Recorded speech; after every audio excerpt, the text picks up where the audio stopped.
Então vamos dar sequência aí ao assunto de dízimos e ofertas. Eu gosto dessa terminologia, dízimos e ofertas, eu não vejo por que não utilizá-la, embora acreditando que o princípio de liberalidade proposto no Novo Testamento é até mais contundente do que a proposta original, que é a proposta de dízimos e ofertas, que também não é uma proposta da lei, é uma proposta que antecede a lei. Se você for observar a narrativa do Gênesis, você percebe que Abraão, 450, 500 anos antes de Moisés escrever o Pentateuco em Mispa, celebrou a prática do dízimo para poder glorificar a Deus quando ele o fez diante de Melquisedeque. O que Moisés fez foi sancionou a prática da voluntariedade. Por isso que eu tenho dito, de forma peremptória, sem qualquer medo de errar, que seja aqui no Antigo Testamento ou no Novo Testamento, a prática do dízimo está para além de regras e conceitos estatutários. É simplesmente a sanção de um ato voluntário. O que a Bíblia fez no Antigo Testamento foi sancionar a voluntariedade manifesta primariamente por Abraão e mais tarde como pressuposto estatutário dado por regra para consubstanciar a necessidade de vida familiar e de vida sacerdotal das comunidades levíticas. E eu digo no plural porque o Antigo Testamento ele não possuía só o templo. Você tem que entender que quando Moisés saiu lá do Egito, ele transladou por 5 desertos. Deserto de Zin, deserto de Sim, deserto de Etão, deserto de Parã e deserto do Sinai. Nesse período foi erigido 2 tabernáculos. Um tabernáculo em 1446 a.C., ele é chamado de tabernáculo provisional, e depois, um ano mais tarde, em 1445 a.C., o tabernáculo sinaítico. Faz necessário dizer também que estes tabernáculos, ou seja, o tabernáculo nas duas fases específicas, possuía aí uma média de 20 mil levitas trabalhando, tinham ofício em todas as repartições do tabernáculo e especificamente precisavam se manter. Quando o tabernáculo entrou para dentro do território de Canaã, ele se estabeleceu em alguns locais. Você tem, por exemplo, Mispa, você tem Tabor, você tem Belém, mas o mais conhecido, o que nós conhecemos geograficamente, é o tabernáculo de Siló. Ele tinha uma média de 22.273 levitas. E estes eram mantidos pela contribuição e generosidade dos seus 11 irmãos. Você sabe que Deus selecionou para si uma tribo, a tribo de Levi, e essa tribo não tinha direito à possessão de terras. Cada um de seus irmãos deu uma parte da sua herança para que eles pudessem abrigar a sua família, mas tudo que eles possuíam era de Deus, e Deus devolvia a eles aquilo que lhe apraz. O Antigo Testamento mostra também que Davi tinha a intenção de construir um templo, mas não foi lhe permitido fazê-lo. E durante os dias de Davi, a quantidade de levitas era já um tanto quanto maior, pelo menos 38 mil levitas. Foi Davi que estabeleceu a ordem do culto, a ordem litúrgica. E todo o processo, eu quero usar uma palavra aqui para você compreender, todo o processo episcopal foi desenvolvido por Davi no tempo em que ele assentou-se para governar a nação de Israel. Mais tarde, esse processo, depois da destruição do templo, foi evidenciado, caracterizado pelas mãos de Esdras, ou Esdras, conforme você queira chamar. De modo que o Antigo Testamento possuía também alguns templos, né? Você tem pelo menos 3 templos no Antigo Testamento. Eu poderia dizer 2, mas na verdade são 3, porque o templo de Herodes ele começou a ser construído ainda no período interbíblico, antes da Nova Aliança. Então você tem o Templo de Salomão, de 966 a 586 a.C., quando ele foi destruído. o templo que foi erigido sob a supervisão de Zorobabel, Josué, Esdras, um pouquinho diante, com os muros, Neemias, que é o templo de 516 a 498, e a grande, magnífica construção do templo de Herodes, que de 65 a.C. até o ano 70, quando foi destruído total e completamente, restando apenas parte de sua parede, que está lá no Muro das Lamentações ainda hoje. De modo que esse último templo, o templo de Herodes, os estudiosos creem que ele ocupava a terça parte da antiga cidade de Jerusalém, e era um templo com capacidades sobrenaturais com relação ao templo de Salomão. E eles acreditam, inclusive, que esse templo era 10 vezes maior do que o próprio templo de Salomão. Então vamos dar sequência no assunto de dízimos e ofertas. Eu coloquei até um tema intrigante, né? Roubará o homem a Deus? Mas vamos deixar isso para depois, tá? A gente vai caminhar aqui de forma expositiva no que se refere às aplicações mais práticas, mas eu vou absorver esse método de explicação, que é tentar explicar texto por texto até chegarmos a um consenso com relação ao assunto. Dito tudo isso, a gente pode voltar aqui agora para esse ambiente aqui, ambiente do segundo templo. O templo está praticamente abandonado, os sacerdotes estão fazendo a obra de Deus de forma desprezível, e aqui mesmo no versículo de número 12 do primeiro capítulo, a Bíblia chega a admitir que ao fazer o serviço, o sacerdote exclama: que canseira, como se ele não tivesse mais prazer em servir ao seu Deus.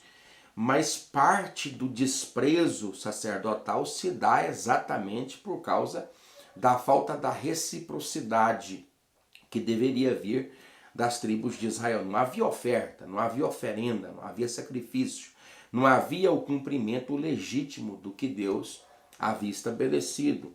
De modo que as ofertas que se traziam, ou elas estavam dilaceradas, ou eram animais enfermos, ou eram animais coxos, que tinham um defeito de nascença.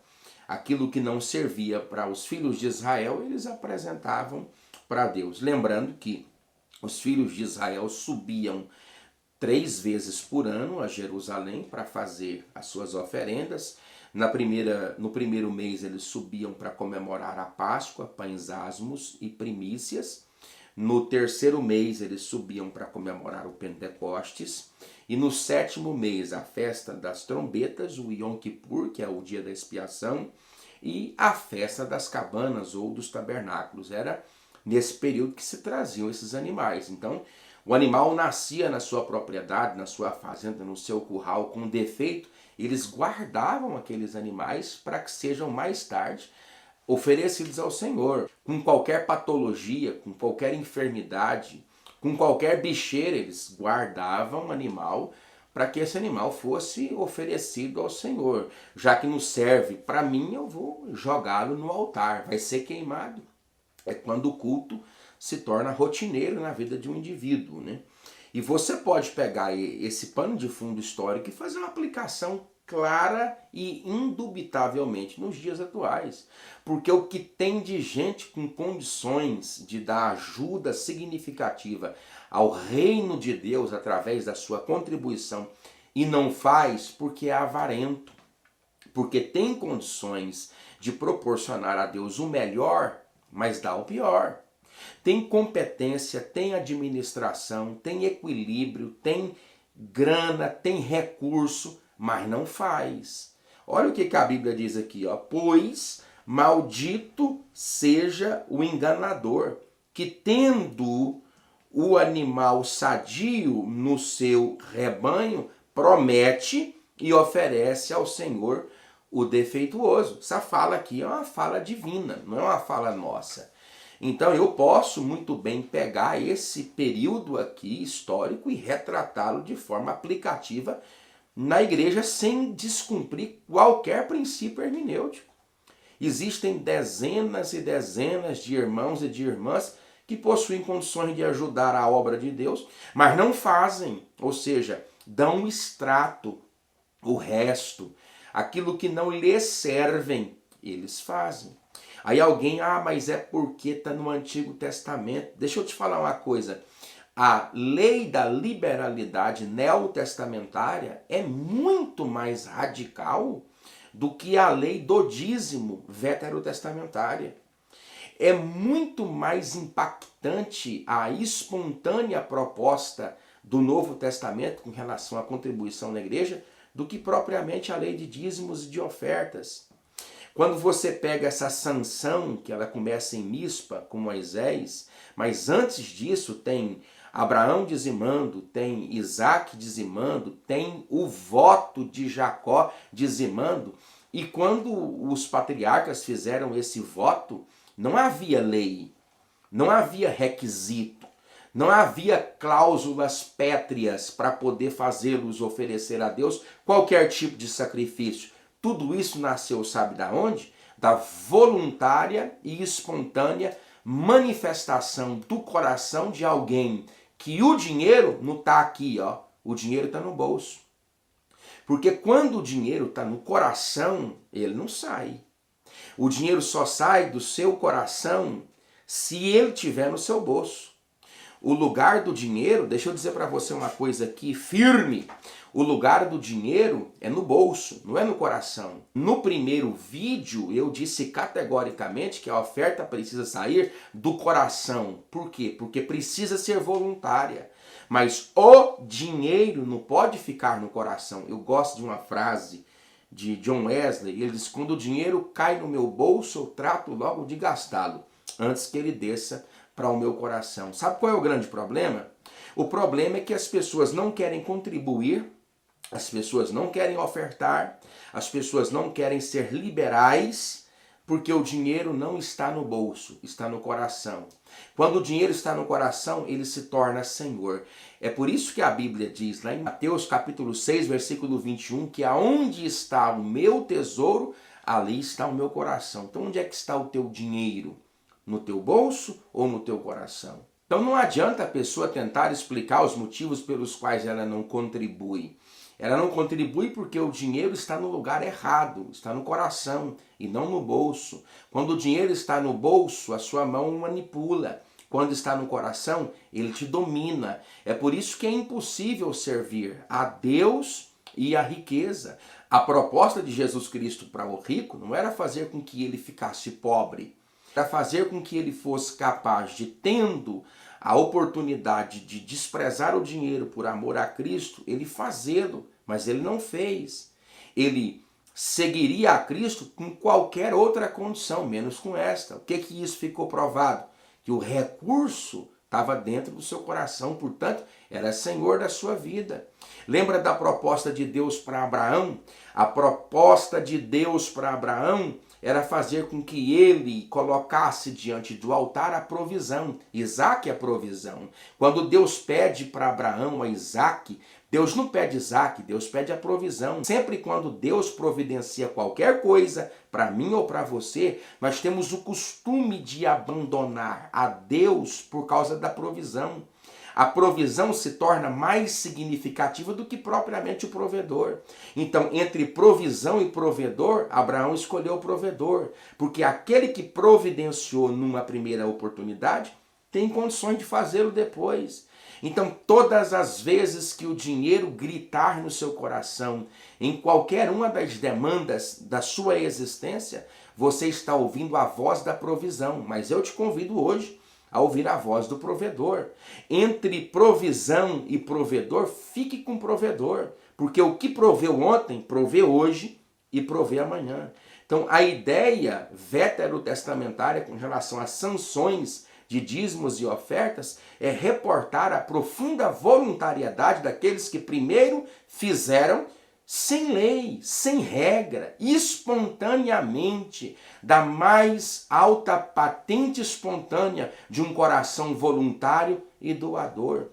Aí fica, eu preciso ler, eu preciso de uma cláusula, eu preciso ver no Novo Testamento. Nós vamos chegar lá, Lá é pior do que aqui. Por que que não tem nada no Novo Testamento com relação a dízimos e ofertas de forma peremptória? E alguns falam, me mostra o dízimo no Novo Testamento. E eu te pergunto, onde é que está a condenação dele? Aonde é que está a condenação do dízimo? Que o Novo Testamento condena matar filho, condena matar prostituta, condena aquilo que no Antigo Testamento foi sancionado. O que não é condenado por Cristo no Novo Testamento deve ser vivido. Fazei estas sem ocultar aquelas. Foi o que Jesus disse com relação a dízimos de hortelã e de endro para fariseus.